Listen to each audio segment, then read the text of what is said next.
저는 지금은 거의 저강도 계엄령 상태다 그렇게 이렇게 보시는군요. 생각을 하고 있습니다.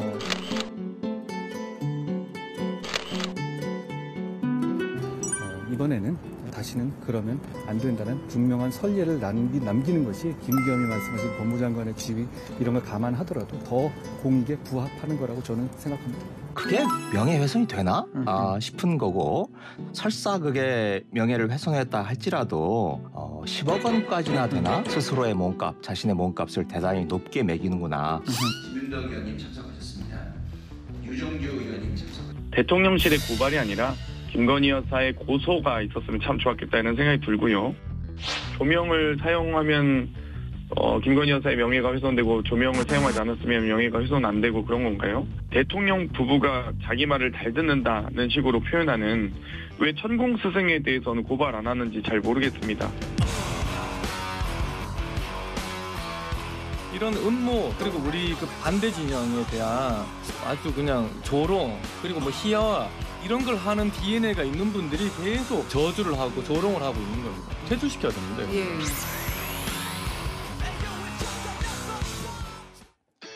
국가대표 정치뉴스쇼 5시 정치부에 시작하겠습니다. 가짜뉴스를 이유로 한동훈 장관과 대통령실로부터 고소고발당한 김의겸 장경태 의원이 오늘 일제히 언론 인터뷰를 통해서 반박에 나섰네요. 네, 맞습니다. 윤석열 정부가 듣기 싫은 소리를 형사고소와 돈으로 틀어막으려 한다고 반발했는데요. 김 의원은 한 장관이 계엄사령관 역할을 하면서 검찰이라는 계엄군을 지휘하고 있다고 했습니다. 장경태 의원도 대통령 부부가 자기 말을 듣는다고 표현하는 천공은 왜 명예훼손으로 고발 안 하냐고 말했는데요. 그러면서 김건희 여사의 해외 순방 당시의 수행 인원과 장비 목록을 다시 한번 요청했습니다. 네, 어쨌든 두 사람의 공통점은 사과를 하지 않겠다는 그런 입장을 또 밝힌 점이고요. 저희가 국회 상황실에서 자세한 얘기를 해보도록 하겠습니다. 자, 국회 상황이 상당히 분주하게 돌아가는데 지금 이제 정기국회 종료가 하루밖에 안 남았잖아요. 네. 오늘 이제 본회의가 개최는 됐습니다만 역시 이제 예산안 협의는 잘 진행이 되지 않고 있고 민주당이 추진하고 있는 이상민 장관에 대한 해임 건의안은 조금 전에 보고가 됐죠. 네, 맞습니다. 민주당은 내일 본회의에서 처리하겠다는 입장인데 현 의석수를 볼 때 국민의힘이 막기는 쉽지 않아 보입니다. 국민의힘은 예산안을 볼모로 한 장관 해임안의 피해는 민생 경제에 고스란히 돌아올 거라고 비판했는데요.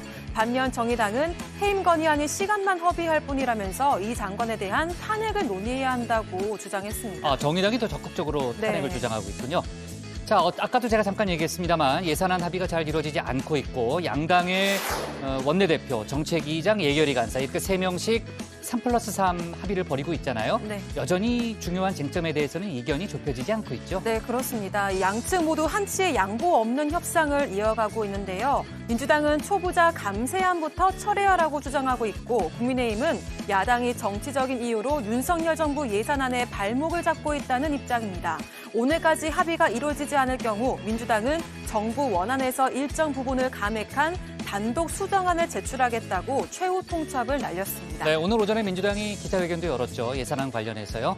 자, 지금 시간이 5시 2분 58초인데요.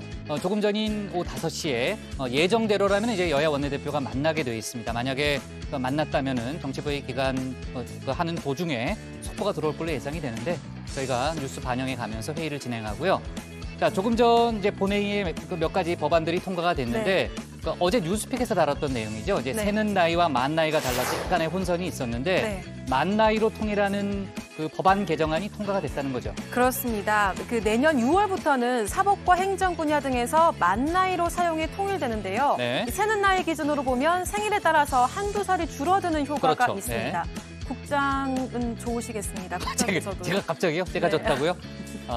백반장은 안 좋아요? 아니, 저도 좋습니다. 네. 모두가 언제부터라고요? 내년 6월부터 6월. 제가 생일이 7월이니까 내년 6월에는 이제 2살이 떨어지는 거군요. 저도 생일이 7월입니다. 그렇게 사적인 얘기는 너무 길게 할 필요는 없고. 자, 어쨌든 내년이 돼도 한 살이 더 안 먹는 거네요. 네, 한 살을 더 안 먹는 거네요. 자, 좋습니다. 좀 들어가서 나머지 얘기 이어갈게요.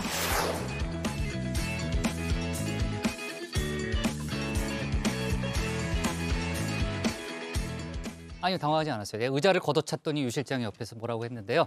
자, 오늘 회의는 유 실장 박마커, 유체커 조멘토 백반장, 김현숙 수어통역사, 그리고 정치부의 예청자 정혜영 분들과 함께하겠습니다. 오늘도 속보 실시간 반영하면서 열어놓고 회의를 진행하죠. 회의가 진행되는 동안에는 소통반장 백반장이 정 의원분들의 의견을 들을 예정이고요. 백반장, 오늘의 소통 주제는 뭡니까?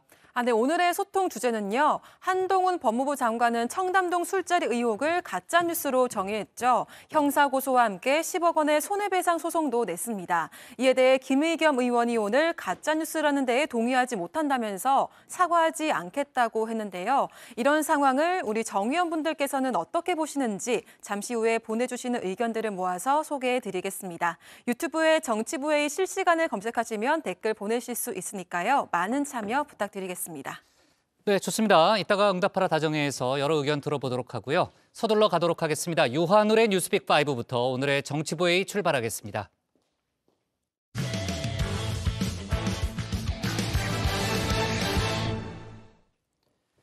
정부가 오늘 철강과 석유화학 분야에 대해 추가 업무 개시 명령을 내렸습니다. 민주당은 이번 파업 사태의 핵심 쟁점인 안전 운임제가 사라지는 건 막자면서 3년 연장안부터 처리하자고 정부 여당에 제안했는데요. 국민의힘은 일단 거부했습니다. 또 어제 귀국한 우리 축구대표팀 잠시 뒤 윤 대통령과 만찬을 갖는데요. 대표팀이 불러일으킨 열풍 소식까지 유한울 체커가 정리했습니다. 네, 5시 하면 다정해 정 의원들의 뉴스 큐레이터 울체커입니다. 목요일의 뉴스픽5 바로 시작하겠습니다. 네, 오늘 준비한 소식은요. 추가 발동, 중꺾마, 참사 악용, 하나님 꼼짝마, 퇴출 확정입니다. 이르면 내일이다를 반복했던 정부의 추가 업무 개시 명령, 오늘 내려졌습니다. 지난번 시멘트 분야에 대해 발동된 지 9일 만입니다. 이 첫 관문 임시 국무회의에서의 의결인데요. 오늘은 한덕수 국무총리가 회의를 주재했습니다. 경제위기 상황에서 우리 경제를 지키기 위한 정부의 특단의 대책이자 최선의 노력입니다. 화물연대 여러분, 국가 경제를 볼모로 하는 정당성 없는 집단 운송 거부를 지금이라도 철회하고 조속히 각자의 위치로 복구해 주시기 바랍니다. 정부는 불법에 타협하지 않고 그 책임을 엄정하게 묻겠습니다. 네, 그 다음으로 윤 대통령 곧바로 재가했고요. 정부는 바로 집행에 들어갔습니다. 오늘 오후부터 현장 조사 중입니다. 그렇다면 이번엔 어떤 분야 화물차주들에게 업무에 복귀하라고 지시한 걸까요? 바로 철강과 석유화학 분야입니다. 다 합쳐서 1만여 명 규모로 지난번 시멘트 분야 2,500명에 비해 많이 늘었습니다. 관련 부처 장관들이 총출동해서 어서 복귀하라 압박했습니다. 철강제 출하량은 평시 대비 약 48% 수준에 불과하여 약 1조 3천억 원의 출하 차질이 발생하고 있고 석유화학 제품도 평시 대비 겨우 20% 수준으로 출하됨에 따라 출하 차질이 약 1조 3천억 원에 달하고 있습니다. 법과 원칙에 따른 엄정 대응 원칙 하에 미이행 시 강력한 형사 고발과 행정 처분을 실시하는 등 끝까지 책임을 물을 것입니다. 네, 이러한 정부의 강경 대응은 벌써 15일째입니다. 현장 노동자들은 어떤 상황일까요? 먼저 14년차 오일 탱크로리 운전기사 이금상 씨입니다. 정유업계는 올 4월부터 이 화물연대에 가입해서 이 씨에겐 이번이 첫 총파업인데요. 차를 굴리지 않아도 나가는 고정 비용 때문에 생계가 어렵다고 했습니다. 정유분야는 수입도 그렇고 전반적으로 상황이 나은데 왜 안전운임제를 해야 하느냐? 며칠 전 주호영 원내대표가 한 말이죠. 이 말에도 적극적으로 반박했습니다. 유류 운송용 탱크로리의 화물은 특성상 과적이 불가능하고 상대적으로 짧은 거리에 있는 주유 시설 사이를 오가기 때문에 과로의 가능성도 없으며 기름을 채우기만 하면 되기 때문에 적재 대기 시간도 상대적으로 매우 짧습니다. 저희 같은 경우는 거의 시내 주행이거든요. 거리로 따져보면 저희가 운임이 높을 수밖에 없어요. 높은데 문제는 시내 주행이다 보니까 사고 위험 많죠. 그다음에 시간 많이 걸리죠. 피로도 높죠. 그다음에 장비 소모가 많이 돼요. 나중에 그걸 금액으로 총체적으로 환산했을 때 우리 그 장거리 주행보다도 그 비용이 많이 들기 때문에 수익이 나은 게 아니에요. 네, 정부와 여권의 또 다른 주장, 이 비조합원들은 화물연대와 생각이 또 다르다는 거죠. 이번엔 컨테이너 화물 운송 노동자인 김윤진 씨 얘기입니다. 화물연대에 속하지 않았지만 이번 파업을 함께하고 있습니다. 사실 안전운임제가 제일 강조가 되고 있는 게 뭐 운반비이긴 하지만 그 부분이 좀 됨으로써 일주일에 4개 이상을 띄워야 되는 왕복하는 그 탕수를 일주일에 3개 내지 4개 정도로 조금 줄일 수가 있거나 아니면은 좀 느슨하게 좀 늘릴 수가 있거나 근무 시간을 그런 식으로 좀 조절이 좀 가능했기 때문에 안전운임제의 역할을 좀 많이 보고 도움이 좀 많이 됐었기 때문에 저는 비조합원이지만 지금 파업에 좀 동참을 하고 있고요. 네, 그렇기 때문에 2020년부터 도입된 안전운임제, 화물차주들은 숨구멍이라고 표현합니다. 당시 3년 일몰제로 도입됐기 때문에 더 이상 논의가 진전되지 않으면 이제 이번 달 31일 이후에 사라지게 되는데요. 그래서 이런 성토도 나옵니다. 안전운임제는 제가 딱 한마디로 말씀드리자면은 화물 노동자의 숨구멍이라고 제가 말씀드리고 싶어요. 최소한의 숨구멍. 숨쉬고 살아야지 않습니까? 사람이 살려면. 집에서요 전화가 오는데 목소리가 막 벌벌 떨려요. 집사람이 미치겠어요. 야, 일하면 안 되냐? 왜 파업을 이렇게 해야 되냐? 이러다가 수입이 끊기면 큰일 난다. 이런 말을 막 들려요. 그래서 이 숨구멍을 유지하기 위해서 민주당은 정부 여당이 내놓은 3년 연장안부터 받아들이겠다고 했습니다. 당장 3년 연장하기 위해 관련 법안을 처리해야 하는 국토위 소속 의원들이 나섰는데요. 그 대신 수출입 컨테이너와 이 시멘트로만 돼 있는 적용 품목을 확대하는 데 대해선 여야 합의기구를 구성해서 더 논의해보자고 했습니다. 하지만 국민의힘은 3년 연장안 먼저 걷어찬 건 화물연대라면서 선복귀 후 논의 입장 고수하고 있는데요. 추가로 들어오는 소식은 다정회 중에 더 전해드리도록 하겠습니다.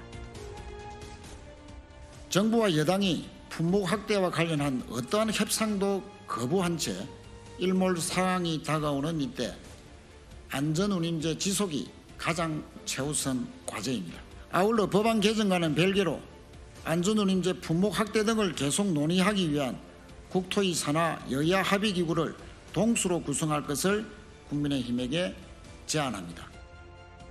네, 두 번째 픽은 샵 중꺾마입니다. 9%의 확률을 뚫고 월드컵 16강에 올라간 우리 축구 대표팀입니다. 이 16강행을 확정지었던 포르투갈전의 짜릿함 아직도 생생한데요. 당시 조규성, 권건영 선수가 들고 나왔던 태극기, 여기서부터 중꺾마 열풍 시작됐습니다. 중요한 건 꺾이지 않는 마음. 손흥민 선수도 이 말에서 힘을 얻었다고 밝혔죠. 저한테는 1%의 가능성만 있다면 앞만 보고 달려가겠다라는 마음처럼 선수들이 그런 가능성을 보고 진짜 달려갔던 것 같아요. 사실 저희가 포르투갈전을 앞두고 과연 저희한테 몇 프로의 가능성이 있었을까요? 하지만 선수들은 그거를 믿고 있었고 그 꺾이지 않는 마음으로 선수들이 정말 최선을 다하고 진짜 투혼을 발휘해서 그런 경기를 할 수 있었는데 저한테는 너무나도 멋있는 말들이고 선수들한테도 영향을 줬던 부분이라서 네, 이 중꺾마는 온라인상에서도 신드롬을 일으키고 있습니다. 결과보다는 과정이 중요하다. 즐겁고 내용만 보람차면 충분히 의미 있다. 이렇게 요즘 우리들의 팍팍한 마음을 달래주기 때문인 것 같은데요. 그래서일까요? 우리 대표팀의 어제 환영 행사, 우리는 모두 즐거웠고 행복했습니다. 4년 전처럼 계란을 던지는 부끄러운 모습은 없었습니다. 우리 선수들도 성장과 믿음, 희망을 이야기했습니다. 1년 1년 매 시즌마다 더 성장하는 모습을 보여드리고 또 증명해내면은 좋은 기회가 또 오지 않을까 또 그렇게 생각하고 있어요. 포르투갈전에 이제 희찬이 형이 그 두 번째 골 넣고 나서는 진짜 눈물이 나왔고 저도 지금도 생각하면 울컥하는데 그때만큼 진짜 축구하면서 행복한 기억이 없었던 것 같아요. 또 저도 저희 팀을 믿고 저희 국민들이 많이 응원해 주시는 부분들을 믿고 있었기 때문에 제가 잘하는 부분들 그리고 자신감 있게 더 할 수 있었던 부분들이 컸던 것 같아요. 어린 선수들이 많이 있었는데 그 선수들도 자신 있게 결국엔 마지막에 좋은 플레이를 보여줬고 저희 대표팀이 앞으로 더 나아갈 수 있는 그런 자신감과 미래를 보여줬다고 생각해요. 그리고 이제는 떠나는 벤투 감독도 빼놓을 수 없죠. 역시 그 감독의 그 선수들입니다. 벤투 감독도 감동적인 말을 남겼는데요. 지난 9월 이미 이번 월드컵이 마지막이라는 사실을 선수들에 공유했다고도 밝혔습니다. 감독님의 마지막 경기를 벤치에서 함께할 수 있어 감사하다. 이렇게 말한 손흥민 선수의 이 말이 이제야 완전히 이해가 됩니다. 아낌없는 박수를 보내고 싶습니다. Eu creio que o mais importante creio que na nossa vida profissional, mas também na nossa vida pessoal é acreditarmos naquilo que fazemos, pensarmos naquilo que devemos fazer, ter bons princípios, neste caso a nível de futebol ou a nível desportivo, mas também em termos de vida, tendo sempre grande respeito e uma grande consideração e grande orgulho e satisfação por aquilo que passei aqui durante 4 anos, ou pouco mais de 4 anos. 네, 우리 대표팀 오늘 저녁엔 윤 대통령과 만찬을 함께 하는데요. 이 소식은 나중에 또 전해드리도록 하고요. 북한 조선중앙TV가 이번 월드컵 우리의 마지막 경기인 브라질전을 어젯밤 녹화 중계했습니다. 그동안의 경기들은 중계한 적이 없었는데요. 혹시 8강에 실패해서 내보낸 건 아닌가 싶습니다. 특히 중계 중에는 손흥민 선수에 대해 처음으로 자세히 언급하기도 했는데요. 팀의 주장인데 나이는 30살이고 키는 183cm입니다. 토트넘 허츠퍼 팀에서 선수 생활을 하고 있습니다. 2010년에 국제경기에 처음으로 진출했었습니다. 남도선 팀에서는 공격수 7번 손흥민 선수가 기본 주력 선수입니다. 따라서 브라질 팀에서 보면 손흥민 선수에 대한 철저한 방어를 조직하고 있습니다. 하지만 다른 선수들에 대해선 사전 조사가 부족했던 걸까요? 이 중계 화면을 좀 살펴보면요. 고계성이라는 선수 이름 옆에 9번이라고 적혀 있죠. 조규성 선수를 저렇게 적은 겁니다. 또 백성호는 백승호 선수네요. 이 역시도 그냥 웃어넘길 수 있을 정도로 이번 월드컵 정말 아름다운 여정이었습니다. 좋은 건 자꾸 들어야죠. 이 손흥민 선수의 중뻥마 발언 다시 한번 들으면서 2번째 픽 마무리하겠습니다. 저희 팀한테도 또 많은 대한민국 국민분들한테도 이런 꺾이지 않는 마음이라는 단어 또 이런 문장이 앞으로도 계속 꾸준히 유지돼서 또 축구뿐만 아니라 대한민국이 살아가는 데 있어서 꺾이지 않고 앞으로 나아갈 수 있었으면 좋겠습니다. 감사합니다. 고생하셨습니다. 네, 세 번째 픽은 참사 악용입니다. 미국 의회가 주한미군 병력을 그대로 유지하는 내용의 내년도 국방예산 합의안을 공개했습니다. 28,500명 규모인데요. 이 병력을 유지하기 위해 바이든 정부가 제출한 6,800만 달러, 우리 돈으로 900억 원도 그대로 반영했습니다. 그러면서 미국의 확장 억제 제공 입장도 다시 한번 강조했는데요. 한미 양국 여기에 더불어 요즘엔 북한의 사이버 공격도 예의주시하고 있죠. 북한의 해킹 조직이 이태원 참사 당시 중대본 보고서를 위장해서 사이버 공격을 한 것으로 드러났다는 소식도 함께 들어와 있습니다. 네, 다음 픽은 하나님 꼼짝 맙니다. 사랑제일교회 전광훈 목사의 이 발언 다들 기억하시나요? 나 하나님 보좌를 딱 잡고 살아요. 딱 잡고. 하나님 꼼짝 마. 하나님 까불면 나한테 죽어. 네, 전 목사는 한국기독교총연합회 이 한기총 회장을 지내기도 했죠. 그런데 한기총이 전 목사의 이런 주장과 교리들을 놓고 이단으로 규정하고 제명을 추진하기로 했습니다. 한기총 내 이단 사이비 대책위원회는 전 목사의 주장과 교리 비성경적이고 명백한 이단이라고 결론 지었는데요. 조사 과정에서 전 목사는 모두 3차례 출석 요구에도 불응했습니다. 한기총은 15일 실행위원회를 열어서 제명 여부를 최종 결정합니다. 네, 오늘의 마지막 픽은 퇴출 확정입니다. 게임 회사 위메이드가 만든 암호화폐 위믹스가 오늘 오후 3시를 끝으로 거래가 중단됐습니다. 위메이드는 자사 게임에서 얻은 재화를 위믹스로 교환한 뒤 암호화폐 거래소에서 현금화할 수 있게 만들었는데요. 국내 4대 거래소가 지난달 상장 폐지한 겁니다. 위메이드가 제출한 유통 계획량을 훌쩍 넘겨서 유통된 데다가 제출받은 자료에도 오류가 많았기 때문인데요. 위메이드는 가처분 신청을 냈지만 법원이 기각했습니다. 투자자들의 손실이 불가피할 것으로 보입니다. 네, 오늘의 뉴스픽은 여기까지입니다. 들어가서 원픽 뽑겠습니다. 뉴스픽 5였습니다. 네, 화물연대 파업이 오늘로 2주가 넘었습니다. 민주당이 정부 여당안을 받아들이겠다 이렇게 선언을 하면서 좀 실마리가 생기는 거 아니냐는 그런 기대감이 있었는데 좀 전혀 합의가 되고 있지 않고 특히 이제 국민의힘이 지금 매우 완강한 입장이라는 거죠. 그렇습니다. 오늘 국민의힘 국토교통위원들이 입장문을 냈습니다. 3년 연장안을 걷어차고 거리로 나간 건 화물연대라고 했는데요. 또 15일간의 운송 거부로 인한 경제 피해만 3조 5천억 원에 달한다면서 그동안의 경제적 손실과 사회적 비용에 대해서 책임을 지기 위해서는 우선 업무에 복귀해야 한다고 촉구했습니다. 복귀를 해야만 안전운임제에 대한 논의를 할 수 있다 이런 입장인데요. 대통령실 핵심 관계자도 한 언론에 같은 입장을 내놨습니다. 복귀를 위한 어떤 전제나 조건은 없다고 강조했습니다. 네, 일단 복귀를 해야 그다음에 대화를 하더라도 하겠다는 게 이제 대통령실과 여당의 입장으로 보이는데요.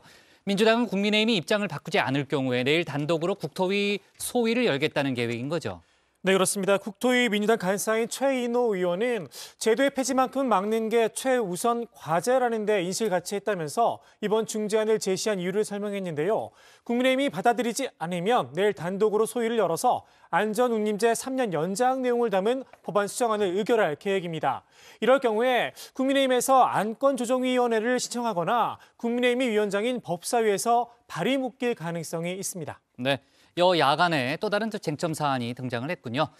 다만 화물연대 측에서도요. 민주당 안에 대해서 당혹스럽다는 반응도 있다는 거죠. 네, 그렇습니다. 화물연대는 입장문을 내고 민주당이 발표한 내용에 대해선 화물연대도 알지 못하는 바 사실관계 확인 및 내부 논의 중이라고 밝혔습니다. 민주당 최인호 간사는 여기에 대해서도 품목 확대를 주장해온 화물연대 입장에서 이 3년 연장안만 받는 게 상당히 미흡할 수는 있다. 하지만 연장하지 않고 제도가 폐지되면 품목 확대도 있을 수 없다고 말했습니다. 네.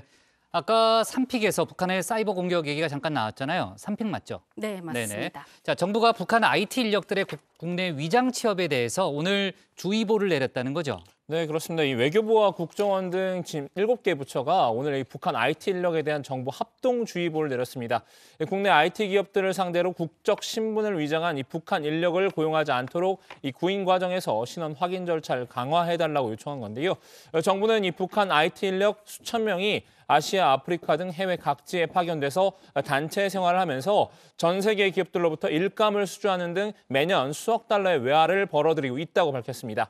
이 과정에서 외국인들의 운전면허증이나 아이디카드를 불법 수집한 뒤 이 포토샵으로 변경을 하거나 전화번호 본인 인증 대행 사이트를 활용해서 신분증을 조작하고 있다고 하는데요. 북한은 이렇게 벌어들인 외화를 이 핵미사일 개발 자금으로 쓰고 있는 것으로 파악되고 있습니다. 네. 자, 유채거 오늘의 원픽은 어떤 겁니까? 네, 오늘의 원픽입니다. 대표팀이 쏘아올린 중꺾마 열풍, 윤 대통령과 오늘 만찬.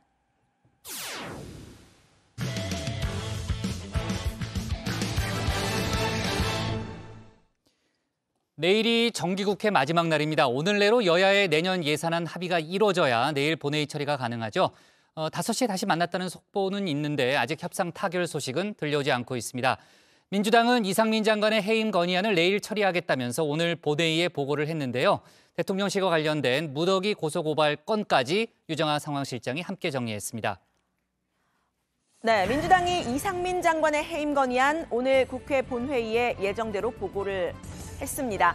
해임 건의안은 국회 보고 후에 24시간 이후 또 72시간 이내에 표결하지 않으면 폐기가 되죠. 민주당은 단독 의석으로도 표결 처리에 무리가 없는 만큼 내일 본회의에서 예정대로 의결한다는 방침입니다. 해임 건의안 발의에 강하게 반발했던 국민의힘도 일단 오늘 본회의에 이렇게 참여를 한 모습이었는데요. 정기국회 막바지죠. 처리해야 할 법안들이 쌓여 있기 때문입니다. 대신에 이 해임 건의안에 대한 반대 입장은 분명히 했는데요. 민주당은 윤석열 대통령을 향해서 해임 건의안 무겁게 받아들여 달라고 했습니다. 왜 그토록 이상민 장관 해임에 집착하는 것입니까?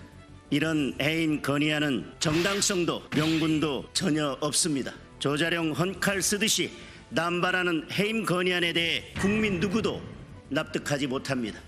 해임 건의안을 내면 바로 무겁게 대통령께서 받아들이셔야 되지 않을까. 그러나 해임 건의안과는 관계없이 이태원 참사, 12구 참사에 대한 국정조사는 제대로 이루어져야 되고 그것과 별개로 책임져야 될 이상민 장관에 대해서는 엄히 문책해라. 그런 의미입니다. 네, 정기국회 마지막 날을 하루 앞둔 오늘 국민의힘은 예산안 처리 먼저를 주장했습니다. 김진표 국회의장 오늘 중으로 예산 합의를 마무리해달라 이렇게 요청을 했는데요. 여야의 입장차 좀처럼 좁혀지지 않고 있는 듯합니다. 국민의힘은 예산안 감액을 주장하고 있는 민주당을 향해서 새 정부가 일을 할 수 있게 도와달라 했고요. 또 초부자 감세라면서 이 법인세법 등 예산 부수 법안에 반대하고 있는 점에 대해서도 비판을 했습니다. 민주당은 지역화폐 또 공공임대주택 예산 등 민생 예산을 증액해야 한다면서 민주당 단독 예산 수정안 카드 살아있다고 압박했습니다. 종부세에 관해서는 이재명 대표가 과도하다고 시정을 약속한 바가 있음에도 불구하고 부자 감세라는 이유로 응하지 않고 있습니다. 불합리함이 있음에도 불구하고 이 세금 폭탄을 고치려고 하지 않습니다. 무려 120만 명 가까운 사람이 종부세 부과 대상인데 우리나라 초부자가 120만 명이나 되는지. 대한민국 한 해 살림살이를 윤석열 정권의 사적 가계부쯤으로 여기는 것입니까? 예산안 처리를 위해 여당이 야당을 조르고 쫓아다녀도 모자랄 판에 불효불급 예산 감액부터 서민 민생예산 대폭 증액까지 무조건 반대만 하면 대체 손은 누가 키웁니까? 네, 이렇게 여야가 예산안과 해임 건의안을 놓고 줄다리기를 벌이고 있지만요. 하지만 둘 사이에 공통점도 있습니다. 바로 시간인데요. 정기국회가 마무리되는 내일 안에는 처리를 해야 한다. 이런 압박을 받고 있죠. 오늘 밤과 내일 사이에는 예산안 협상 진전이 있을 것으로 기대를 해봅니다. 협상이 늦어질 경우를 대비해서 주말인 10일에도 임시국회 일정을 잡아놓은 상태인데요. 일단 이상민 장관 해임 건의안만 놓고 보면 오늘 주사위가 던져진 셈입니다. 이제 대통령의 시간이라고 할까요? 이 장관을 공공연히 감싸고 있는 윤 대통령은 지금으로서는 내일 이 해임 건의안이 통과가 되더라도 받아들이지 않을 가능성이 커 보인다는 게 중론입니다. 이번 주에 윤 대통령의 지지율을 좀 살펴보면요. 리얼미터 조사 결과 윤 대통령의 지지율 38.9%였습니다. 부정평가도 7월 1주차 이후 처음으로 50%대로 내려갔는데요. 하지만 해임 건의안에 대한 여론도 있죠. 과반 이상이 찬성을 한다는 게 여론조사 결과입니다. 중립 또 무당층에서는 찬성 비율이 더 높아지는 모습 보였는데요. 민주당은 이 해임 건의안을 대통령이 받아들이지 않으면 탄핵소추안 추가로 발의한다는 방침입니다. 정의당 역시 탄핵소추안 제출 거들고 나섰습니다. 후한무치한 이상민 장관에게 즉각 업무중지 명령을 내려야 합니다. 국회는 이상민 장관에 대한 탄핵소추안 제출에 대한 논의를 시작해 주시길 정중히 요청합니다. 이상민 장관은 이제 국민의 세금으로 일할 자격을 잃었다는 그 명백한 사실에 집중하시기 바랍니다. 네, 문제는 지금 국정조사가 제대로 되지 않고 있다는 겁니다. 지난달 24일부터 이미 국정조사 기간이 시작이 됐는데요. 지금은 예비조사 기간이죠. 민주당은 국민의힘이 국정조사 일정 협의에도 응하지 않고 있다면서 축구로 치자면 침대 축구를 벌이고 있다고 했습니다. 축구로 치면 침대 축구를 하고 있어요. 중동발 침대 축구를. 유가족들과의 간담회도 집권 여당인 국민의힘은 불참을 했거든요. 그래서 저는 대통령이 지금 파업 중인 국민의힘 국조위원들한테 업무 개시 명령을 내려야 된다고 생각합니다. 네, 그런데 국민의힘은 애초부터 국정조사에 적극적이지가 않았죠. 국정조사가 이렇게 지지부진하도록 빌미를 준 건 민주당이다. 이런 지적도 나왔습니다. 국정조사 합의 직후에 이상민 장관의 해임 건의안을 꺼내든 것 전략 미스였다는 지적인데요. 국정조사를 합의하고 그 이틀 후에 이상민 처리하라고 최후 통첩을 민주당에서 했거든요. 매우 잘못된 전략이에요. 네, 하루빨리 이 장관 관련 거취 논란 매듭을 짓고 제대로 된 국정조사에 돌입을 해야 한다는 이야기가 나옵니다. 누구보다 이 부분 간절한 사람들, 이태원 참사의 희생자 유가족들이죠. 앞서 경찰 특수부는 참사 당일 현장 책임자였던 이임재 전 용산경찰서장 그리고 송모 용산서 112 상황실장에 대해서 구속영장을 신청을 했지만 법원이 기각을 했습니다. 유가족들은 특수부의 수사 부실한 것 아니냐 성명을 냈는데요. 그만큼 국정조사 더 절실하다는 이야기겠죠. 유가족들이 분노하고 있는 또 다른 부분은 이 수사 당국이 희생자들을 마약 사범으로 의심했던 것 아니냐 하는 부분입니다. 몇몇 유가족들에게 마약 검사를 위한 시신 부검을 요청한 데 이어서 참사 현장의 유류품에도 마약 검사를 했다는 사실이 드러났습니다. 검사 대상은 사탕이나 젤리로 추정되는 물질 그리고 페트병 400여 점. 앞서 11월 31일과 지난달 2일엔 유족의 동의를 받아 희생자 2명에 대한 마약 부검도 진행했습니다. 하지만 모든 검사에서 마약 성분은 검출되지 않았습니다. 네, 이 마약 검사를 위한 부검, 이 부분에 대해서는 한동훈 법무부 장관 직접 입장을 밝혔죠. 유가족들과 직접 만나고 있는 민변 측에서는 한 장관의 발언이 부적절하다고 했는데요. 차례로 들어보시죠. 부검과 검시라는 것은 돌아가신 분들의 억울함을 풀어드리기 위해서 사인을 명확하게 규명하기 위한 준사법적 절차이고 검사의 결정입니다. 당시 현장에서의 검시한 마약 피해, 마약을 본인이 그런 범죄라는 취지가 아니잖아요.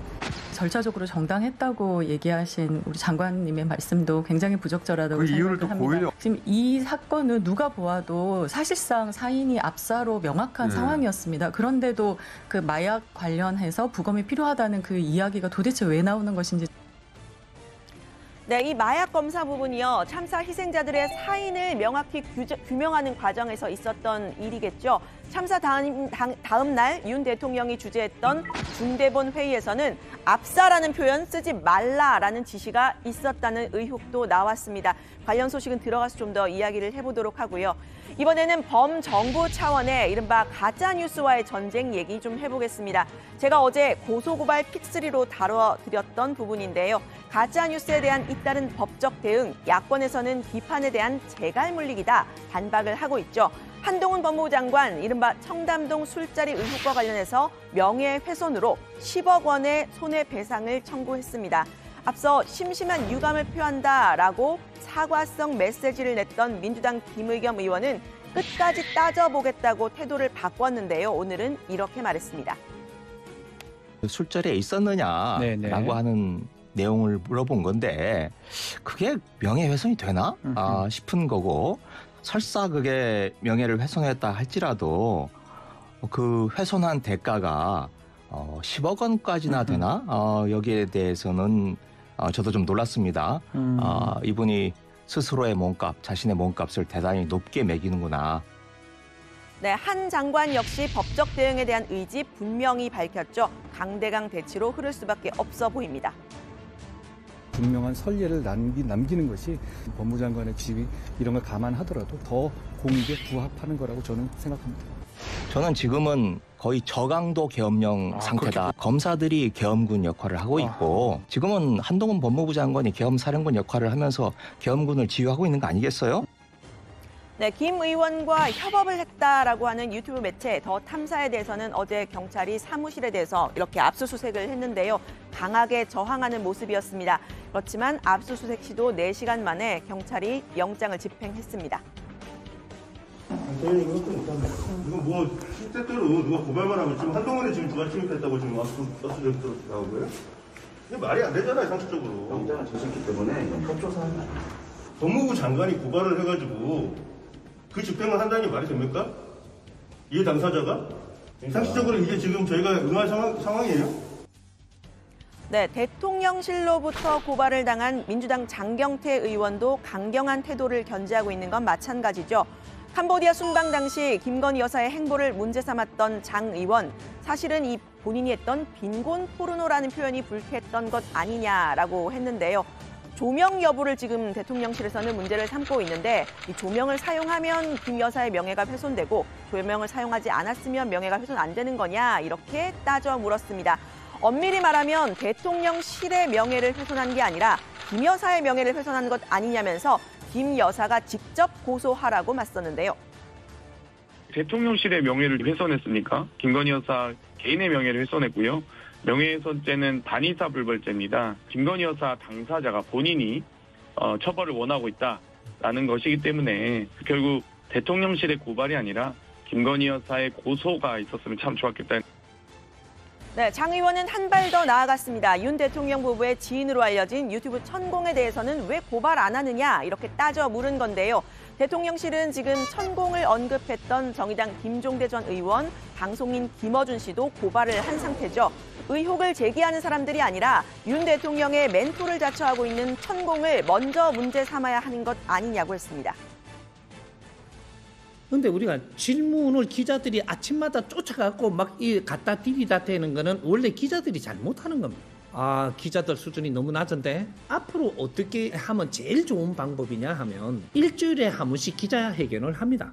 왜 천공 스승에 대해서는 고발 안 하는지 잘 모르겠습니다. 오히려 도어 스태핑 하라 마라 이렇게 막 조언하고 이런 분은 대통령 부부가 자기 말을 듣는다는 것 자체가, 그렇게 주장하는 것 자체가 엄청난 명예훼손 아니겠습니까? 네, 내일 정기국회 마지막 날입니다. 이상민 장관의 해임 건의안과 내년 예산안 국회에서 처리가 될 수 있을까요? 한동훈 법무부 장관과 대통령실 그리고 민주당 김의겸 장경태 의원 정치권에서뿐만 아니라 법적인 대결까지 벌이고 있는 상태인데 정 회원님들 역시 다정회 꼭 챙겨봐 주셔야 되겠습니다. 오늘 발제는 이렇게 정리합니다. 이상민 장관 해임 건의안 본회의 보고, 한동훈 장관 대 김의겸 의원 10억 설전. 네. 자, 김건희 여사와 관련된 정치권 공방이 다시 또 불거진 사안이 하나 있죠? 네, 맞습니다. 먼저 좀 사진을 한 장 띄워드릴 텐데요. 네, 사진 일단 보여주시면요. 지난 6일에 김건희 여사가 윤석열 대통령과 함께 응우옌 수엄푹 베트남 국가주석과 차담을 하는 모습인데요. 김 여사가 신은 신발이 눈길을 끌었습니다. 이 슬리퍼죠. 민주당 당원들이 소셜미디어에 이 김 여사가 슬리퍼를 신고 다리를 꼬고 앉은 자세를 두고 부적절하다는 비판을 제기한 겁니다. 앞서 MBC 기자가 윤 대통령과의 출근길 약식 문답에서 슬리퍼를 신고 있었던 점이 논란이 됐던 점에 들어서 MBC 기자는 예의가 없고 김 여사는 괜찮은 거냐고 했습니다. 네, 그런데 이 차담이 이뤄진 청와대 상춘제라는 장소가 실내 한옥 건물이라서요. 원래부터 슬리퍼를 착용하는 장소라고 합니다. 전체 영상을 보시면 이 차담장에 있는 윤 대통령과 응유엔 주석, 지금은 다른 장면이 좀 나오고 있는데 슬리퍼를 신고 있는 모습인 걸 제가 좀 확인을 했는데요. 국민의힘 조수진 의원은 지금 나오고 있습니다. 자세히 보시면 다들 슬리퍼를 신고 있는 모습입니다. 이 상춘제에서는 모두가 실내화를 신어야 한다라면서 김건희 여사에 대해서는 뉴스의 대부분이 가짜 뉴스가 판을 친다는 점이 답답하다 이런 말까지 했는데요. 누가요? 조수진 의원이요? 예, 국민의힘 조수진 의원이 이야기한 부분입니다. 진중권 교수도 한마디 했습니다. 혐오의 정치라고 표현을 했는데 직접 한번 들어보시죠. 이제 천공에다가 뭐 김건희에다가 요즘 또 다리 꽈따 가지고 논리적이고 합리적인 비판이 아니라 그 악마의 이미지를 뒤집어쓰고 이미지 조작이고 사람들의 감정, 그것도 부정적인 혐오의 감정을 조장하는 이런 식으로 정치를 하는 거잖아요. 알겠습니다. 이것들은 그만했으면 좋겠어요. 네. 자, 그리고 아까 이제 유 실장이 발제 때 이태원 참사에 대해서 대통령실이 압사라는 표현을 쓰지 말도록 지시를 내렸다는 그런 이제 보도 내용을 설명을 했잖아요.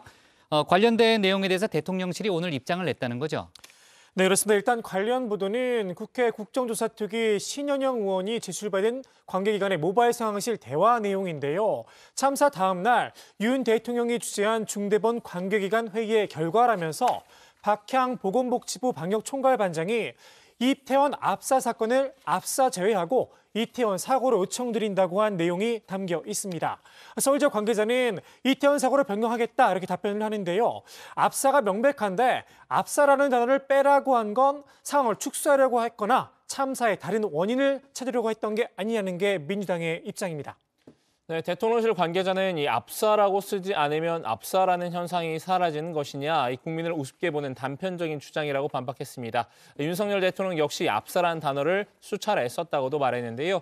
이 참사 직후 행정안전부는 이태원 참사를 사고로 희생자를 사망자로 용어를 수정하라고 지침을 내리면서 논란이 일었던 바 있죠.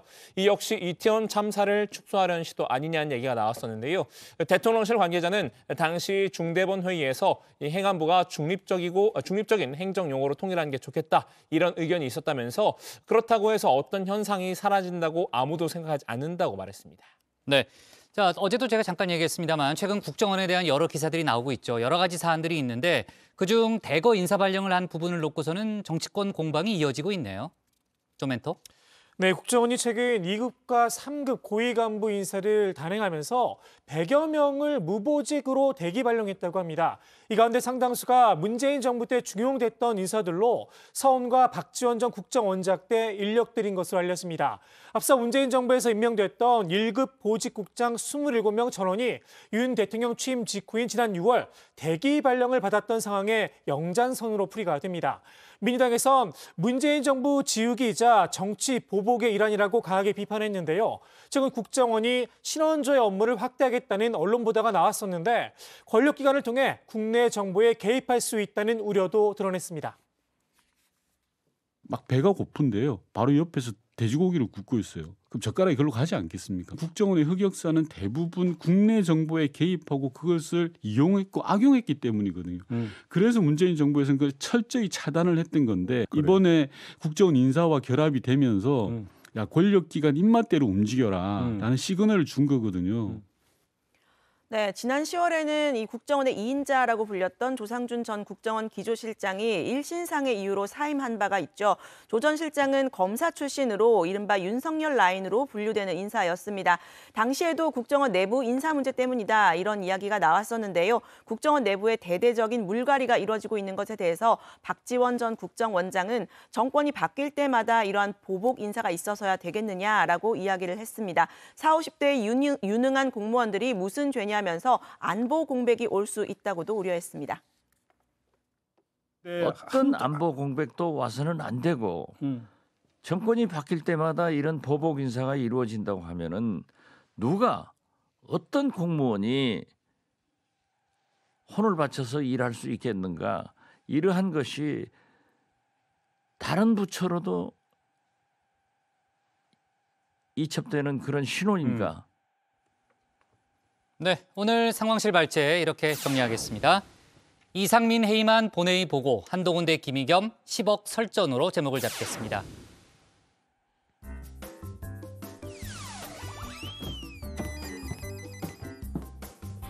네, 안녕하세요. 정치부회의의 소통 시간 다정한 백반장입니다. 중요한 것은 꺾이지 않는 마음. 앞서 유체커도 전해드렸지만 이번 카타르 월드컵에서 가장 화제가 된 문구죠. 어려운 상황에서도 결코 포기하지 않는 강한 의지를 나타내는 말인데요. 우리 대표팀을 넘어 전 국민의 마음에 울림을 주고 있습니다.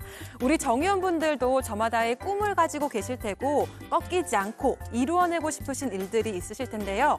꺾이지 않는 마음으로 우리 멋진 축구 국가대표팀이 보여준 것처럼 빛나는 순간들 만들어 나가시면 좋겠습니다. 네, 오늘의 소통 주제 보겠습니다. 김의겸 가짜뉴스 동의 못해 사과 안 해 여러분의 생각은입니다. 먼저 다정회에서 미리 살펴본 여론 보겠습니다. 네, LSW4님께서는 본인이 잘못했으면 정중히 사과하는 것이 도리이고 동방예의지국이라 칭하는 대한민국의 국회의원은 더욱 도덕성이 요구되어야 한다고 생각됩니다라고 하셨고요. HUNG님께서는 김의겸 의원은 국민을 대신해서 물어보는 게 맞다고 했다. 국회의원은 국민이 뽑으니까 맞는 말이다. 그렇다고 국민이 가짜뉴스를 물어보라고 국회의원을 시켜준 건 아니다라고 하셨습니다. 네, 이어서 정 의원분들께서 실시간으로 올려주시는 생각 함께 나눠보겠습니다. 먼저 차가운 호런님, 국회의원이 의혹 질문도 마음대로 못하나요? 아니면 아니라고 하고 그냥 넘어가면 될 일이지 왜 이렇게 족쇄를 채우려고 하는지 모르겠네요 라고 하셨습니다. 그리고 그림자 미녀 진희님, 확실한 증거 없이 가짜뉴스로 보여집니다. 이건 김의겸 의원이 사과해야 할 부분이죠 라고 하셨습니다. 네, 댓글 보내주신 정의원분들 고맙습니다. 네, 이 시간 이후로도 댓글 많이 보내주시고 계속해서 저희 다정회와 함께 해주시길 바라겠습니다. 지금까지 응답하라 다정이었습니다. 네, 이후에 들어오는 의견은 저희가 내일 다시 한번 알아보는 걸로 하고요. 다음은 박준호 마커의 주민으로 가겠습니다.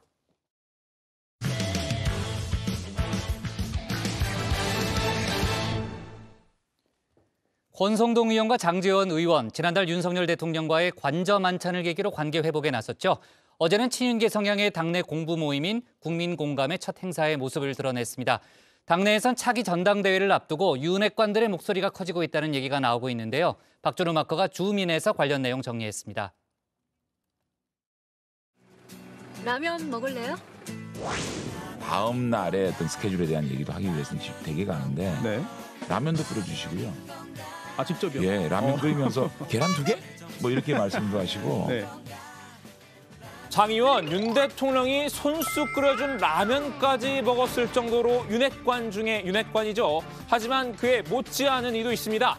라면은 못 먹었어도 윤 대통령에게 이 체리 따봉을 받은 분인데요. 따봉!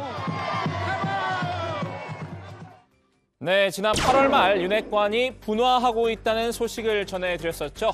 이준석 사태의 책임론을 놓고 친윤계가 크게 두 분파로 나뉘었다는 내용이었습니다. 제2무로 분파의 이름을 붙였는데요. 장제원 의원을 주축으로 한 라면파와 권성동 의원과 가까운 체리파였습니다. 영원한 브라더라던 두 사람이 갈라지기 시작한 결정적인 계기가 있었는데요. 이 장 의원이 추진하던 친윤계 공부 모임, 이 민심 들어볼래의 약자인 일명 이 민들레 모임을 두고 이견을 보였기 때문인데요. 단순한 공부 모임 이상으로 비춰질 수 있는 모임은 자제를 하는 것이 맞고 당의 분열로 이어질 수 있기 때문에 제가 원내대표로서 앞장서서 맡겠습니다. 이준석 사태를 거치면서 둘 모두 새드 엔딩을 맞았죠. 권 의원은 이딴 실언과 윤핵관 책임론이 맞물리면서 원내대표를 조기 사퇴했고요. 장 의원도 이선 후퇴를 선언하며 한동안 몸을 낮추는 모습을 보였습니다. 그 이후에도 두 사람의 관계는 여전히 서먹하다는 얘기가 돌았었는데요. 어이 브라더, 뭔 반응이 이렇게 건조해? 오랜만에 보는 형인데 너무 퍽퍽한 거 아니냐? 뭐 며칠이나 됐다고. 가요. 지금 이러고 한가씩도 아니오. 하지만 뭉치면 살고 흩어지면 죽는다일까요? 그랬던 두 사람이 언제 그랬냐는 듯 다시 이 브라더로 돌아왔습니다. 어제 오전 국회에서 당내 최대 친윤계 공부 모임인 이 국민공감 출범식에도 나란히 참석했죠. 이렇게 활짝 웃으면서 악수도 주고받았습니다. 야, 씻고 영화나 보러 가자. 무슨 영화? 뭔 영화지? 체리와 라면으로 나뉘었던 원조 윤핵관 두 사람, 이렇게 손을 맞잡았으니 이제 체리 라면으로 불러야 할까요? 국민공감의 전신은 앞서 말씀드렸던 민들레인데요. 민들레를 반대했던 권성동 의원조차 이제는 입장을 바꿨습니다. 이 개파 모임이 아니라 순수한 공부 모임이라고 말이죠. 그때는 언론 보도를 보면은 순수 공부 모임이라기보다는 약간 정치적인 색깔을 띠고 있는 그런 단체이기 때문에 그 당시에는 반대를 했는데 나중에 지나고 보니까 약간의 오해가 있더라고요. 이 구성원들을 보면은 무슨 개파를 형성하거나 아니면은 누구 특정인 중심으로 이렇게 모인 것이 아니라 순수 공부 모임이 맞다 이렇게 보고 있습니다. 장제원 의원과의 형제에도 강조했는데요. 장제원 의원하고 긴밀하게 소통하고 있어요. 만나기도 하고. 권 의원은 행사 이후 페이스북에 장 의원과 찍은 사진을 올리기도 했습니다. 저희 둘은 윤석열 정부의 성공을 위해 무한 책임을 나눠야 한다라는 다짐을 올리기도 했는데요. 아우인 장제원 의원도 화답했습니다. 우리 당은 하나가 돼서 오로지 윤석열 정부의 성공을 위해서 일할 때입니다. 두 사람이 이렇게 화기애애한 모습을 연출하며 의기투합한 계기, 이 관저 만찬이었다는 해석이 나오는데요. 윤석열 대통령은 지난달 22일 이 두 사람을 포함해서 윤핵관 4인방을 한남동 관저로 불러 이 부부 동반 만찬을 열었죠. 김건희 여사가 이 적극적으로 주선한 자리였다고 하는데요. 소원해진 권 의원과 장 의원의 사이를 풀어주기 위한 목적이었던 것으로 전해졌습니다. 권성동, 장제원 두 분 사이가 생각보다 더 사이가 안 좋아요. 이제 전당대회 하고 내가 이제 앞으로 공천도 해야 되는데 너희들끼리 싸우면 어떡하냐. 화해, 술 한잔 먹고 화해 이러지 않았을까? 실제로 이 만찬을 기점으로 두 사람이 함께 정치 전면에 등장하며 존재감을 키우기 시작했는데요.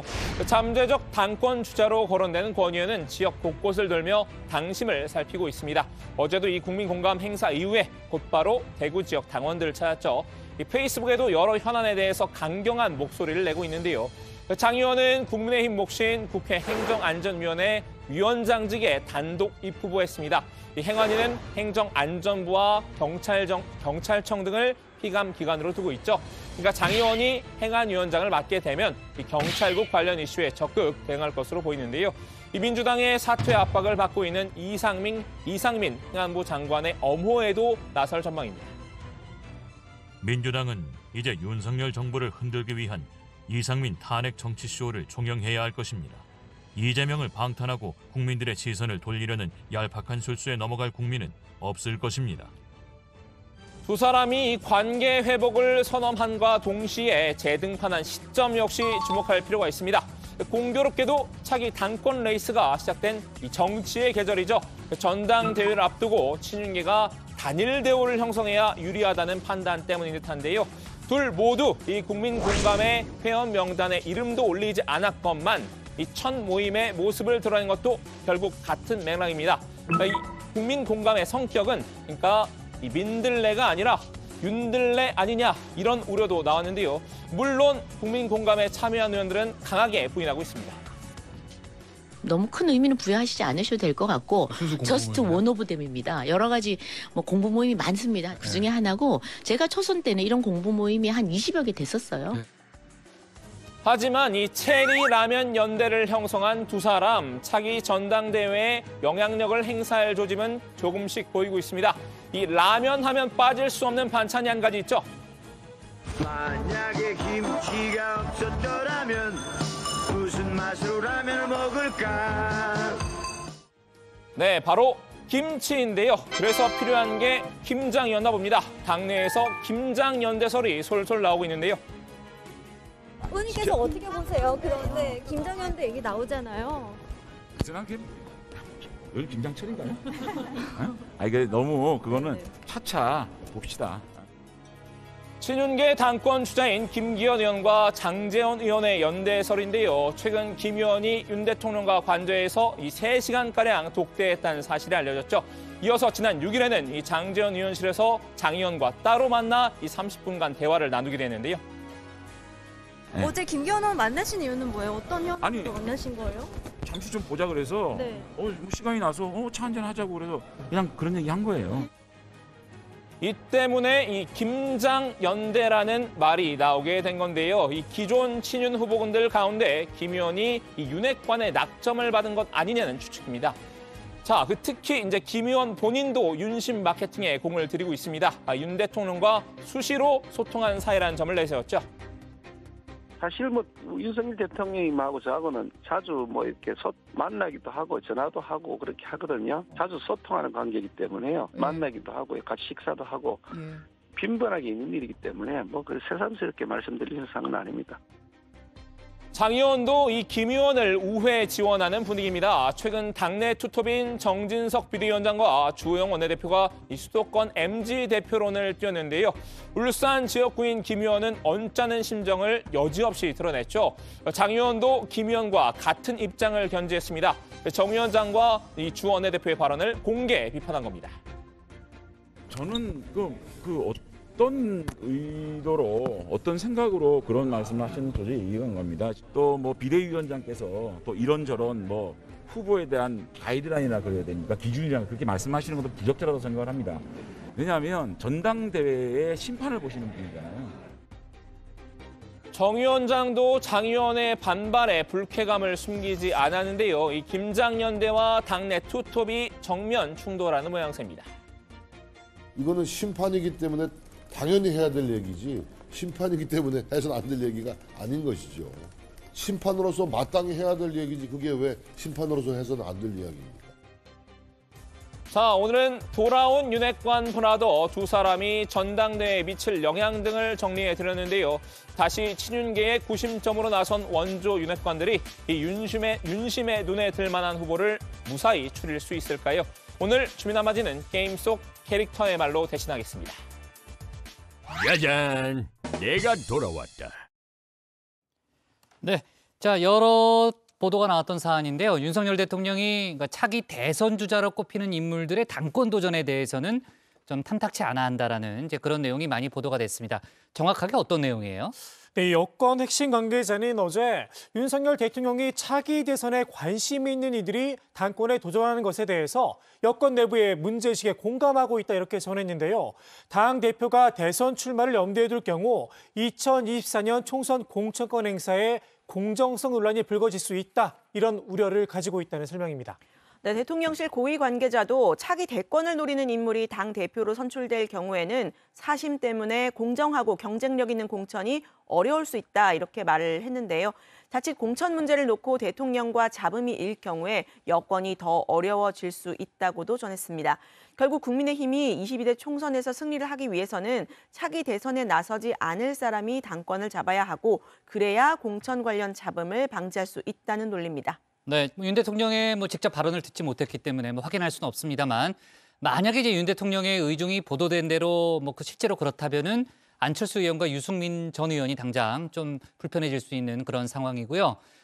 다만 국민의힘 내에서는 윤석열 대통령이 실제로 그런 얘기를 하지 않았을 거다 이렇게 보는 시각도 있다는 거죠. 네, 그렇습니다. 이 국민의힘 공보 모임인 이 국민 공감 총무를 맡고 있는 사람이죠. 이 친윤계 김정재 의원은 윤 대통령이 직접 그런 말을 했을 것이라고 생각하지 않는다 말했는데요.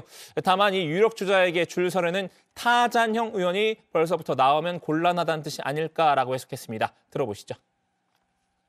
어떤 다 추측성 기사 같은데 여하튼 대통령 역대 어떤 현직 대통령도 대통령이 아니라 우리가 저희 보통 통상 정치권에서 대통령이 현직 대통령이 계신데 다음에 바로 대통령 후보가 나오면 조금 당내에서는 조금 불편한 기류는 있을 수 있겠죠. 예를 들면 MB 대통령 그렇죠. 차기 권력으로 이전이 되는 그런 경향이 있으니까 그 의원님들이 되게 바쁘신데도 또 다른 나름대로 이 당의 이 파워 시프트라 그러죠. 이 당내의 권력이 이 시프트하는 게 또 있거든요.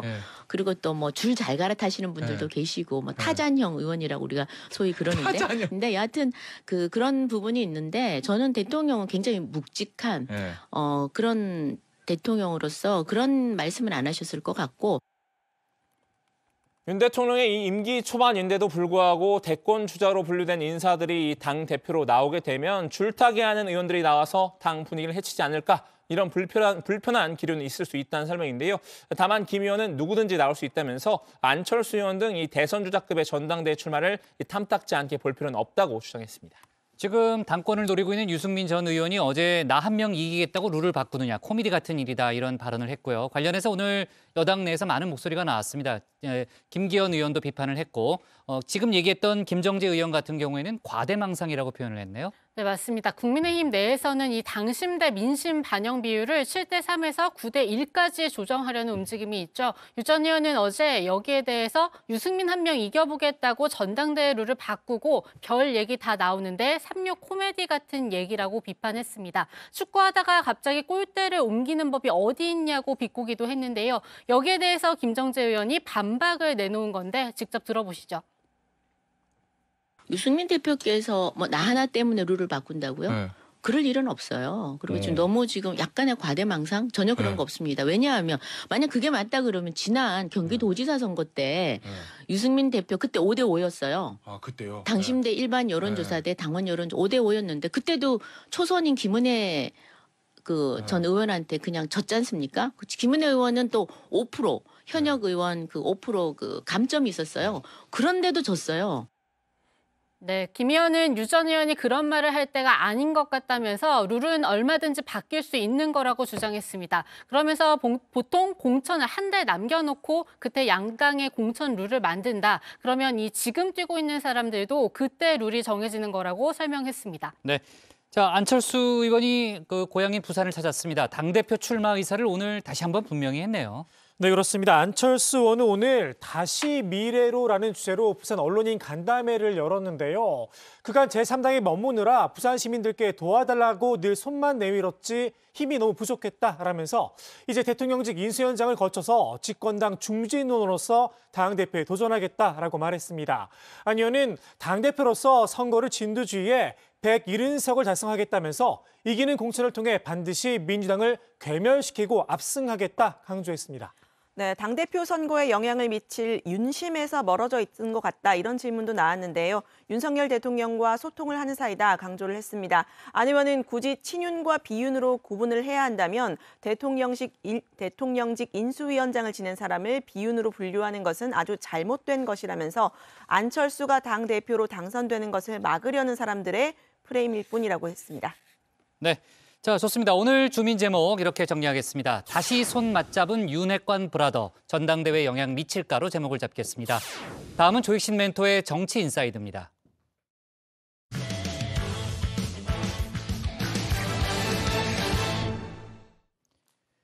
이른바 누구에게 들었다는 남욱 변호사의 잇단 진술, 검찰의 대장동 수사에 최근 동력이 되고 있죠. 민주당 이재명 대표는 검찰이 창작에 나섰다고 날을 세웠는데요. 검찰의 연출도 남 변호사의 연기도 형편없다고 직격을 했습니다. 남 변호사도 캐스팅을 한 분이 발연기를 지적한다며 영화가 아니라 다큐멘터리라고 맞받았죠.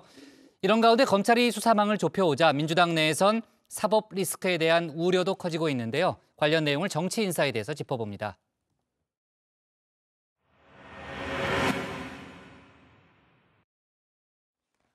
대장동 사건의 키맨으로 부상을 했죠. 남욱 변호사, 최근 했다더라 전원 시리즈를 옮기며 민주당 이재명 대표를 압박하고 있는데요. 이대로 둬선 안 된다고 생각한 걸까요? 이 대표가 직접 남 변호사를 직격했습니다. 제가 요새 그 호를 CR로 바꿔라, 그 CR 이재명 이렇게 바꾸라는 얘기를 많이 듣고 있습니다. 말이 안 된다, 배가 안 짜진다 이런 뜻이라고 해요. 과거 남 변호사의 이 발언을 염두에 둔 듯 싶은데요. 내가 아는 12년 동안 내가 그 사람을 지켜보면서 얼마나 많이 해봤겠어요. 트라이를. 아유, 씨알도 안 돼. 남 변호사의 말이 바뀌었다는 이야기겠죠. 그 배경엔 검찰이 있다고 날을 세웠습니다. 검찰이 참 창작 능력이 형편없다 이렇게 말씀드린 바가 있습니다. 연기 능력도 형편없다 싶었는데 지금 보면 연출 능력도 아주 형편없는 것 같습니다. 남욱이 연기를 하도록 검찰이 아마 연기 지도를 하는 거 아닌가 하는 생각이 드는데, 한마디로 짜고 치는 고스톱이라는 건데요. 남 변호사도 듣고만 있지는 않았습니다. 자신을 캐스팅한 사람, 검찰이 아니라는 겁니다. 캐스팅하신 분께서 그 발연기를 지적하셔서 너무 송구스러워요. 근데 이게 이 작품은 이제 영화가 아니고 다큐멘터리라. 남 변호사의 역공에 이번엔 민주당이 나섰습니다. 일면식도 없는데 무슨 캐스팅을 하냐 날을 세웠습니다. 캐스팅을 했다는 것은 감독이 배우를 잘 알기 때문에 캐스팅을 하는 건데 일면식도 없고 알지도 못하는 존재조차도 희미한 이런 사람을 캐스팅했다는 것, 그리고 428억을 서로 나눠먹는 그런 사이였다는 것 자체가 어불성설이죠. 국민의힘도 가만히 있을 수는 없겠죠. 남 변호사를 엄호하며 이 대표를 때렸습니다. 남욱은 CR도 안 먹힌다는 의미는 밑에 있는 사람이 다 했다라는 뜻이라고 설명을 했습니다. 떳떳하다고 말하며 CR도 안 먹히는 사람이라고 주장하실 거면 검찰 수사를 받으시기 바랍니다. 본인이 설계하고 결제한 단군일의 최대 이익 환수 사업인데 왜 검찰 수사를 두려워하십니까? 영화 아수라가 그 영화제에서 상도 좀 받았더라고요. 뭐 감독상도 받고. 네네. 그래서 영화 아수라에 준 영화제에서 받은 상을 반납을 해야 된다. 이제 다큐 부문에서 진짜 영화 아수라에 상을 줘야 되는 거 아닌가. 남 변호사의 증언, 영화냐 다큐냐 아직은 알 길이 없는데요. 일단 다큐로 받아들인 분들도 있죠. 이른바 이 대표의 강성 지지층, 개딸들입니다.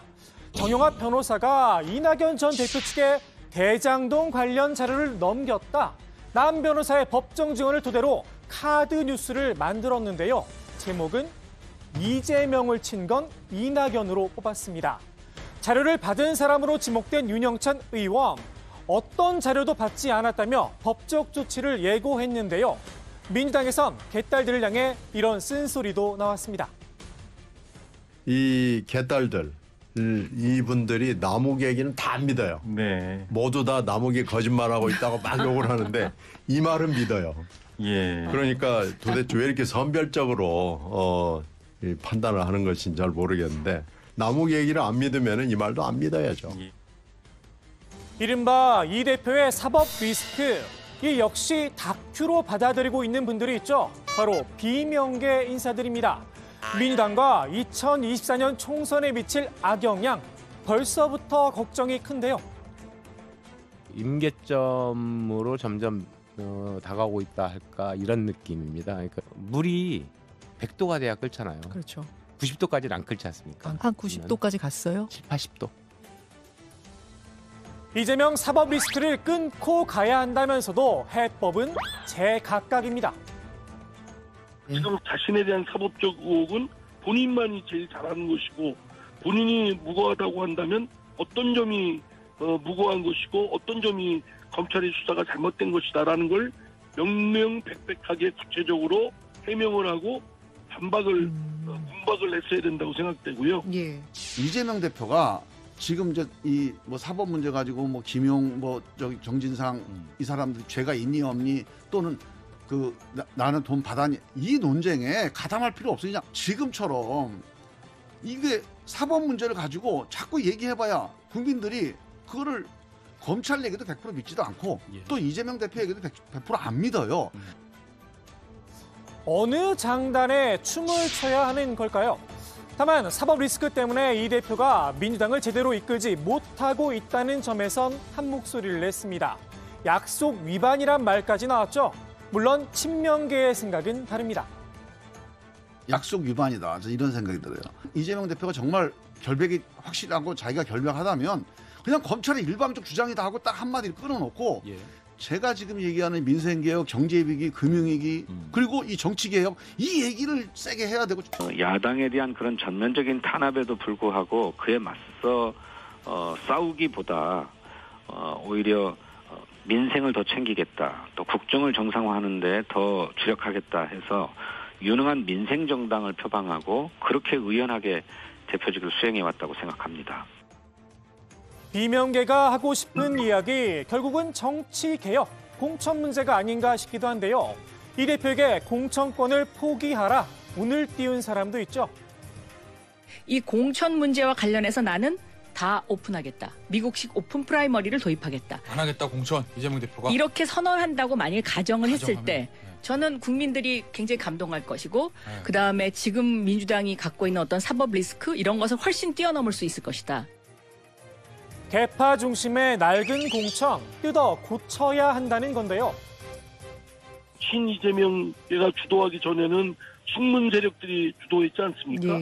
뭐 친문, 뭐 친이재명, 뭐 이런 주도 세력이 이름만 달랐을 뿐이지 특정 세력이 주도했고 그들이 좌지우지했던 것은 틀림없습니다. 그래서 그런 찌들어 있는 개파를 극복하는 것을 저 더불어민주당은 제1차 일적으로 극복해야 될 과제고. 다만 실현 가능성엔 물음표가 붙었죠. 뭐 그럴 리가 있겠습니까? 네. 공천권 내려놓을 리도 없고 박 장관은 뭐 한참 만에 지금 정신 차려서 뭐 얘기를 하는 건데 박영선 장관 얘기를 들을 이재명 대표도 아니고요. 네. 그냥 하는 얘기입니다. 2024년 총선 공천 이야기 벌써 꺼낼 때냐? 난데없다는 반응도 나왔습니다. 난데없이 공천권 얘기가 왜 나오는 것인지 그건 좀 이해하기 어렵습니다. 공천권 문제까지 거론된 상황, 정치권에선 이재명 흔들기 아니냐는 해석도 나오는데요. 박영선 장관과 박남매로 통하죠. 박지원 전 국정원장, 지금은 힘을 모을 때다. 다른 목소리를 냈습니다. 민주당이 잘 되는 방향으로 하는데 나는 뭐 디지털 정당 어떻게 나 그런 거 모른다. 지금은 뭉쳐서 싸워줄 때다. 박 전 원장, 박 전 장관과 관계 때문에 친명계에서 이런 말까지 들어야 했죠. 박지원, 박영선은 정치적인 남매로 박남매라고 그렇게 지금 지금까지 알려져 있는데 지금 시점상으로 그런 박영선 의원 전 장관의 그런 발언이 박지원 전 국정원장의 복당에 좀 악재로 작용하지도 않을까. 네. 기분이 썩 좋지는 않았던 듯 싶습니다. 어찌 보면 자존심의 문제니 말입니다. 박영선 장관이 오늘 아침에도 복당 그렇게 서두르지 말라고. 그건 나도 구걸하지 않는다.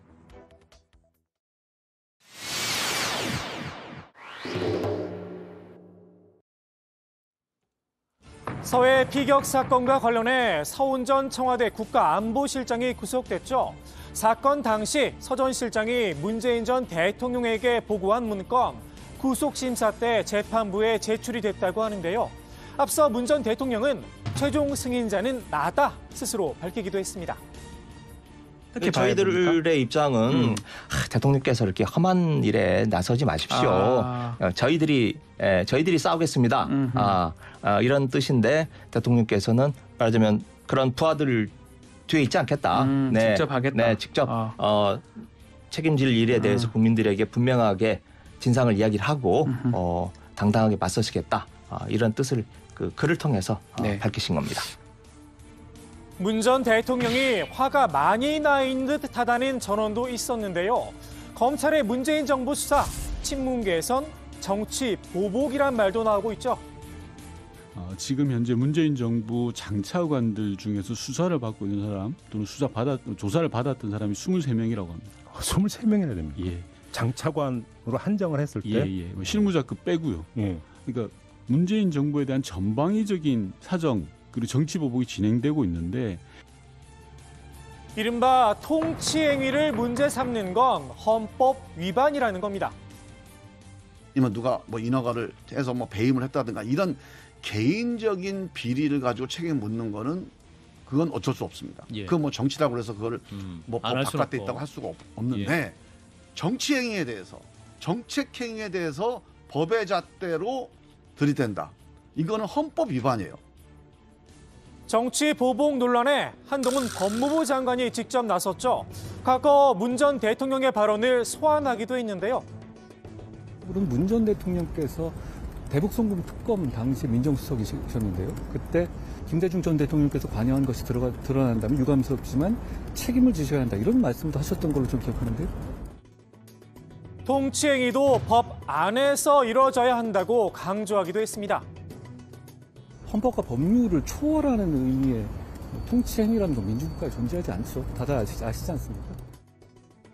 헌법과 법률을 초월하는 통치행위는 없더라. 친문계도 듣고만 있지는 않았습니다. 핸드폰 비번을 풀지 않은 건 그럼 무슨 행위냐는 겁니다. 한동훈 장관께서 문재인 대통령 이야기하려면 핸드폰 비번부터 풀고 이야기하셔야 돼요. 그게 법무부 장관으로서 뜻한 모습이고 보편상식에 부합하는 모습이라고 생각하고요. 더욱이 통치행위의 범위 생각보다 넓게 통용되고 있죠. 윤석열 대통령 내외의 영화 관람비, 이 역시 통치행위의 일환이라며 기밀이라는 게 대통령실의 설명이었습니다. 영화 관람 비용 영수증 등을 공개하면 수행원 규모와 동선 등이 노출될 수밖에 없다면서 말입니다. 오늘의 정치 인사이드 이렇게 마무리합니다. 그 양반 정치 공부 다시 해야 돼요. 사법시험만 봤지 정치 공부를 안 한 겁니다. 정치도 마찬가지고 통치도 마찬가지예요. 법으로 재단해서는 안 되거나 재단할 수 없는 정치와 통치의 영역이 거의 99%입니다. 네, 서해 피격 사건과 관련해서는요. 국민의힘 쪽에서는 문재인 전 대통령이 조사를 받아야 한다는 주장이 계속해서 나오고 있네요. 그렇습니다. 대표적인 사람이 국민의힘 하태경 의원인데요. 문재인 전 대통령에 대한 검찰 조사는 불가피하다고 했습니다. 당시 문재인 정권 인사들과 어떤 교감이 있었는지 등은 최소한 참고인으로서 문 전 대통령에게 확인할 수밖에 없다고 했는데요. 유족들과 국민들이 원하는 진상규명의 마지막 마침표는 문 전 대통령이라면서 문 전 대통령 본인도 보고받고 최종 승인했다고 했기 때문에 승인의 구체적인 내용 무엇인지 확인될 필요가 있다고 강조했습니다. 반면에 검찰의 소환 조사 가능성에 대해서 이 박지원 전 국정원장은 응하지 말아야 한다고 했는데요. 직접 들어보시죠. 대통령은 안 나가야 됩니까? 왜? 아니, 예. 국가 원수 아니에요. 예. 국가 원수에 대해서 검찰에서 조자령이 헝칼 쓰듯 출두해라 어쩌라 이것은 금도예요. 그건 안 돼야 돼요. 거기까지. 만약 윤석열 대통령이 뭐 50년, 500년 할 거예요? 5년 끝나고 나면은 또 이런 역사가 반복해서 되겠느냐? 검찰이 구속된 서훈전 국가안보실장에 대해서 고강도 수사를 벌이고 있다면서요? 네, 맞습니다. 법조계에 따르면 이번 사건 수사를 맡은 서울중앙지검 공공수사 1부는 이 수차례에 걸쳐서 구속된 서훈전 실장을 불러 강도 높은 조사를 벌였다고 합니다. 검찰은 안보실에 고 이대준 씨가 잦은 월북했다고 판단하게 된 경위와 의사결정 과정, 그리고 첩보 삭제를 지시했는지 여부를 집중적으로 추궁한 것으로 알려졌습니다. 네, 검찰은 서 전 실장에 대한 구속 수사를 마치는 대로 박지원 전 국정원장도 조사할 방침인 걸로 알려졌는데요. 검찰은 박 전 원장이 당시 관계장관회의에 참석을 해서 서 전 실장의 지시를 받고 첩보 보고서 등 국정원 문건을 삭제하도록 했다고 보고 있습니다. 박 전 원장이 현재 출국 금지가 내려진 상태인데요. 서훈 전 실장으로부터 어떠한 지시도 받지 않았다는 입장입니다. 네, 이건 또 다른 사안입니다만 검찰 수사를 피해서 해외로 도피 중인 쌍방울 김성태 전 회장의 금고지기가 태국에서 체포가 됐죠. 그동안 좀 수사가 한때 지지부진했는데 다시 수사가 속도를 낼 수 있을 거라는 또 그런 관측도 나오고 있습니다. 자, 오늘 정치부에는 여기까지 하겠습니다. 저희는 내일도 오후 5시 정각에 다시 찾아뵙겠습니다.